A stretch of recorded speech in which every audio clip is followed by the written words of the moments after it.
Hello বন্ধুরা, আজকে কথা বলবো O2 মুভিটা নিয়ে, যেটা দু মাস আগে রিলিজ হয়েছে। কিন্তু যেহেতু সাউথ ইন্ডিয়ান মুভি, সেহেতু এখানে আসতে বা হিন্দি ডাব হতে অনেক সময় লেগেছে। তো 2 মাস পরে হিন্দি ডাব ভার্সন রিলিজ করে দেওয়া হয়েছে। তো আজকে কথা বলবো O2 মুভিটা নিয়ে। মুভিটা কীরকম হলো তার আগে মুভির স্টোরি সম্পর্কে একটু জেনে নিই। O2 মুভিটা হচ্ছে একটা ড্রাগস নিয়ে, মানে একটা মেডিসিন নিয়ে। তো এই মেডিসিনটা কি কাজ করে সেটা হচ্ছে মানুষের ব্রেন আর হার্ট, আগে হার্ট মানে স্টপ হয়ে যায়, তারপরে ব্রেন কিছুক্ষণ পর তার সেলগুলো নষ্ট হয়ে যায়। তো এই মেডিসিনটা দিলে মানে হার্ট বন্ধ হয়ে যাওয়ার পরও, হার্ট বন্ধ হয়ে যাওয়ার যদি 10 মিনিটের মধ্যে এই মেডিসিনটা দেওয়া হয়, সেই হার্ট বন্ধ রাখা অবস্থাতেই 20 মিনিট পর্যন্ত মানুষকে বাঁচিয়ে রাখতে পারে। সেই সময় পাম্প করে হার্টটাকেও সেই মেডিসিনই সচল করে দিতে পারে। সেটা হচ্ছে O2 মেডিসিনের স্পেশালিস্ট। আমরা আগেও সাউথের একটা মুভি দেখেছিলাম আই নামে, খুব পপুলার হয়েছিল মুভিটা। সেই যে ড্রাগসটা ছিল, আই নামে যে ড্রাগসটা ছিল, মানুষকে মানে তাড়াতাড়ি মৃত্যুর দিকে ঠেলে দেওয়ার জন্য সেই ড্রাগসটা। কিন্তু এই যে O2 ড্রাগসটা, সেটা হচ্ছে মানুষকে প্রাণ দেওয়ার জন্য। তো একটা ডক্টর প্রচুর চেষ্টা করে, সবার সঙ্গে লড়ে, সিস্টেমের সঙ্গে লড়ে এই ড্রাগসটা সবার সামনে নিয়ে আসতে, যাতে প্রচুর লোকের প্রাণ বেঁচে যায়। কিন্তু এই ড্রাগসটা কিছুতেই আনতে পারে না। তো ফাইনালি সেই ড্রাগসটা আনতে পারে কি না এই মুভিটা অবশ্যই, সেই জন্য আপনাকে এই মুভিটা অবশ্যই দেখতে হবে। তো মুভিতে কিছু টুইস্টও আছে, লাভ স্টোরিও এখানে দেখতে পাবেন।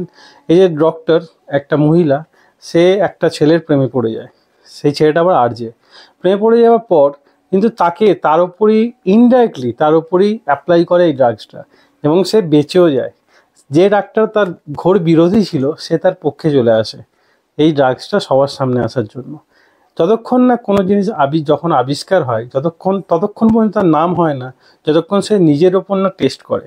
এখানে এই মুভিতে একটা উদাহরণ দেওয়া হয়েছে, যে প্যারাশুট আবিষ্কার করেছিল, সে প্যারাশুট নিয়ে 10 তলার ওপর থেকে ঝাঁপ দিয়েছিল, তবেই প্যারাশুট আজকে আমরা ব্যবহার করতে পেরেছি। নাহলে কেউ বিশ্বাস পর্যন্ত করতে পারে না যে প্যারাশুটও হতে পারে বলে। তো যাই হোক, মুভিটা মাস্ট ওয়াচ মুভি, আমার তো খুব ভালো লেগেছে। এবার বলে দিই মুভিটা আপনি কোথায় দেখবেন। মুভিটা ফার্স্ট কমেন্টে আমি আমার টেলিগ্রাম চ্যানেলের লিঙ্ক পিন করে দেবো। তো যদি আপনার মুভিটা দেখার ইচ্ছা হয়, এই লিঙ্ক থেকে আপনি মুভিটা অবশ্যই দেখতে পারবেন। তো এই মুভিটার মানে স্টোরি লাইন খুব সুন্দর লেখা হয়েছে, কিন্তু হিন্দি ডাব যেটা করা হয়েছে খুব ভালো নয়। মানে ডাব ভার্সন, অফিসিয়াল হিন্দি ডাব ভার্সন নয়। কারণ মুভিটা দেখলেই আপনি বুঝতে পারবেন যে খুব ভালো ডাবিং যেটা হয়েছে খুব ভালো হয়নি, সেই লেভেলের ডাবিং নয়। যে অরিজিনাল যে তামিল মুভিগুলো যে ডাবিং হয়, বা সাউথের মুভিগুলো যে ডাবিং হয়, সে যেগুলো আমাদের মন ছুঁয়ে যায়, এত সুন্দর ডাবিং থাকে যে অরিজিনাল ল্যাঙ্গুয়েজের থেকেও বেশি ভালো লাগে। কিন্তু এখানে O2'র ক্ষেত্রে সেই ব্যাপারটা নয়। কিন্তু হ্যাঁ, মাস্ট ওয়াচ মুভিটা খুবই ভালো, স্টোরি লাইন খুবই সুন্দর, প্রতিটা পদক্ষেপে টুইস্ট আছে। কিন্তু যেহেতু ডাব ভার্সানে মানে ল্যাঙ্গুয়েজ সেরকম খুব ভালোভাবে ডাব করা নেই, তাই মুখের সঙ্গে মিলছে না। তো সেই জন্য একটু বোরিং লাগতে পারে। কিন্তু যাই হোক, মুভির স্টোরি লাইন খুব সুন্দর, অবশ্যই একবার ট্রাই করতে পারেন। তো আজ এই ভিডিও এতটাই। ভিডিও ভালো হয়ে থাকে লাইক অবশ্যই দেবেন, এরকম আরও ভিডিও পেতে চ্যানেলটা সাবস্ক্রাইব করে পাশে থাকা বেল আইকনটি অবশ্যই বাজিয়ে দেবেন। দেখা হচ্ছে পরের ভিডিও। ততক্ষণের জন্য ভালো থাকুন, সুস্থ থাকুন। ভিডিও দেখার জন্য ধন্যবাদ। বাই।